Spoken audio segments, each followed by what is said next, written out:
Good morning guys, Teacher A here and welcome to Gurong Pinoy sa Amerika. So for today, ang lesson natin ay graphing linear inequalities into variables. So simulan na natin. Let's have example number 1. So number 1, ang given natin ay 2x plus 4y is greater than 8. So paano ba ginagraph tong linear inequality? So actually, yung pag-graph ng linear inequality ay halos kapareho lang ng pag-graph ng linear equation. So meron tayong iba't ibang methods na pwedeng gamitin. Pwede natin gamitin yung slope-intercept form na kung saan isusulat natin siya sa form na y equals mx plus b, or pwede natin gamitin yung x and y intercept. So sa example number 1, gagamitin ko yung x and y intercept. So, first step, i-rewrite natin yung given wherein instead na greater than, ang isusulat natin ay equals. So, katulad na sinabi ko kanina, i-graph natin siya katulad ng pag-graph ng equation. So, we have 2x plus 4y is equal to 8. So, since ang gagamitin natin ay x and y intercept, ang next step natin ay isolve natin yung x-intercept. So, para makuha yung x-intercept, ang value ng y should be 0. So, ibig sabihin, si y, papalitan natin ng 0 para makuha natin yung value ng x. So, paano yon? So, we have 2x plus 4, and then instead na y, isa-substitute natin yung value which is 0, then equals 8. So, since 4 times 0 is 0, pwede na natin itong i-cancel out. So, ang matitira is 2x is equal to 8. Solving for x, para matanggal si 2, i-divide natin both sides of the equation by 2. So, that 2 will be cancelled out. Matitira si x is equal to 8 divided by 2 is 4. So, therefore, if y is 0, x is 4. So, yung ordered pair natin ay 4, 0. So, yun ang ating first point na nasa x-axis. Next, kunin natin yung second point, which is yung ating y-intercept. So, sa pag-solve ng y-intercept, i-set natin si x as 0. So, again, copyhin natin yung given. 2x, papalitan natin si x ng 0, plus 4y equals 8. So, 2 times 0 is 0. So, cancel out na natin to. So, matitira ay 4y equals 8. So, solving for y, para mawala si 4, i-divide both sides by 4. Kasi 4 divided by 4 ay 1 times y ay y. So, i-cancel out na natin siya. Y is equal to 8 divided by 4 ay 2. So, therefore, if x is 0, y is 2. So, yung ating second ordered pair ay 0, 2.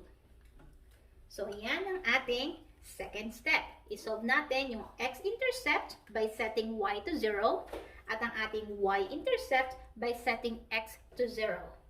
So, ang next step natin, third step natin ay i-plot na natin yung dalawang points natin sa ating Cartesian coordinate plane. So, 4, 0. So, nasa x-axis siya. Ito yon. So, this is our first point. And then, ang ating second point ay 0, 2. So, nasa y-axis naman.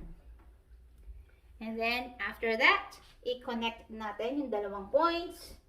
Hopefully, straight siya there. So, therefore, ito yung graph natin. Now, this is for equation. Since ang given natin ay inequality, greater than, walang greater than or equal to, wala siyang equal sign sa ilalim. So, that means, instead na straight line, broken line ang gagamitin natin. Yan. So, mag-erase lang tayo para makita nyo na broken line siya. There. So, yung line na ginamit ay broken line again kasi walang equal sign doon sa ating inequality symbol. Greater than lang siya. Yan. Okay, tapos na ba tayo? Not yet, kasi hindi pa natin alam yung solution nitong ating given na inequality. So, para malaman natin yung solution kung nasaan yung mga numbers na magsasatisfy sa given na inequality, kailangan natin ng isang test point.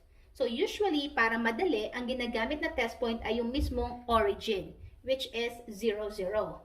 So, anong gagawin sa origin? So, we have here yung test point ay 0, 0. So, ang gagawin natin is, ipa-plug in natin yung x value na 0 tsaka yung y value na 0 sa given na inequality. Now, kapag ang statement natin ay true, then, isa-shade natin yung side na kung saan na andoon yung ating origin.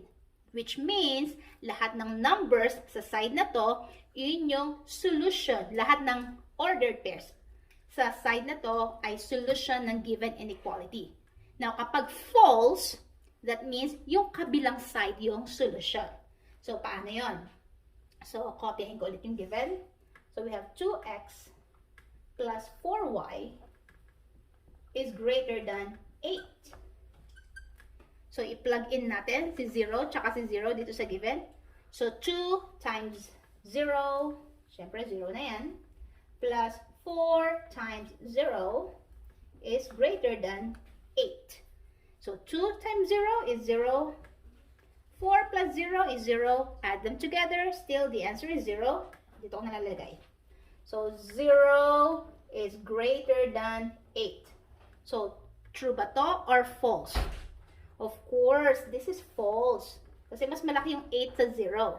So, since false siya, that means ang solution ng inequality natin ay nasa taas. So, isi-shade natin yung taas ng ating line. Yan.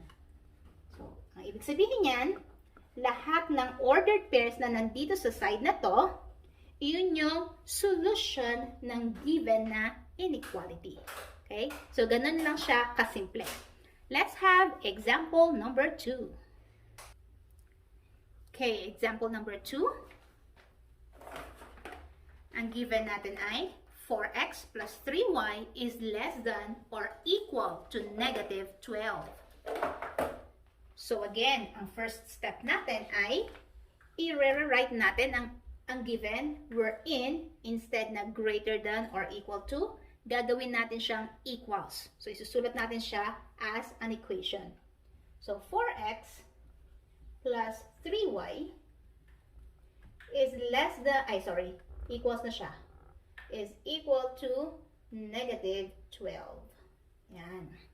So this time, ang gamitin naman nating method ay yung slope-intercept form, which is y, ito ko sulat, y equals mx plus b. So, ganito ang gagawin natin sa given. Para makuha natin yung m, gagamitin natin yung slope at saka yung y-intercept sa pagpa-plot or sa pag-graph ng given na inequality. So, 4x plus 3y equals negative 12 para matransform siya sa slope-intercept form. So, si 3y maiiwan sa left side. So, we have 3y equals, based dito sa ating slope-intercept form, after ng equal sign, yung may x. So, si 4x, ililipat natin sa right side ng equation. Positive 4x, lipat natin, magiging negative 4x. And then, plus b, yung constant natin, this is negative 12. So, isusulat natin siya as minus 12. There. Now, para matira si y, maalis si 3, i-divide natin lahat ng terms sa ating equation by 3 so that maka-cancel out si 3, matitira si y equals negative 4 divided by 3. Hindi naman siya madi-divide. So, we have negative 4 over 3x. And then, negative 12 divided by 3. Pwede. That's negative 4. So, ayan. Nasulat na natin siya into slope-intercept form. That's the first step. Ay, the second step na pala. Next step natin is, i-identify natin yung ating slope tsaka yung ating b na gagamitin natin sa pag-graph. So, si m, yung slope natin, yung kasama ni x, which is negative 4/3. Please take note of the sign. So, since negative siya, that means kapag rinaph natin dito sa ating plane, pababa. Yan, pag ganyan siya. And then, ang ating b, yun ang ating constant term, that's negative 4. Okay? So, meron na tayong m, meron na tayong b, so therefore, pwede na natin siyang i-graph. Paano yon? Let's start with our b, which is yung y-intercept. Ibig sabihin, nasaan si negative 4 sa y-axis? So, ito siya sa ilalim. There. Next step, kunin natin ang ating second point by using our m. So, yung 4, yun yung pagbibilang natin either going up or going down. And then, yung 3, it's either to the right or to the left. Basta, kailangan ang maging output niya, outcome niya ay decreasing ang trend ng graph. Pababa from left to right. So, from here, mag-count tayo ng 4. Since malaki yung space ko sa taas, aakyat na lang ako ng 4 units. Kasi yun ang numerator. So, from here, 1, 2, 3, 4. So, dito ako nag-stop sa mismong origin. And then, 3 units sideways. So, since nandito ako, umakyat ako, therefore, pupunta ako sa left side. Paakyat is positive, papunta sa left ay negative. So, a negative and a positive, negative siya. So, from here, 1, 2, 3. So, ito ang ating second point.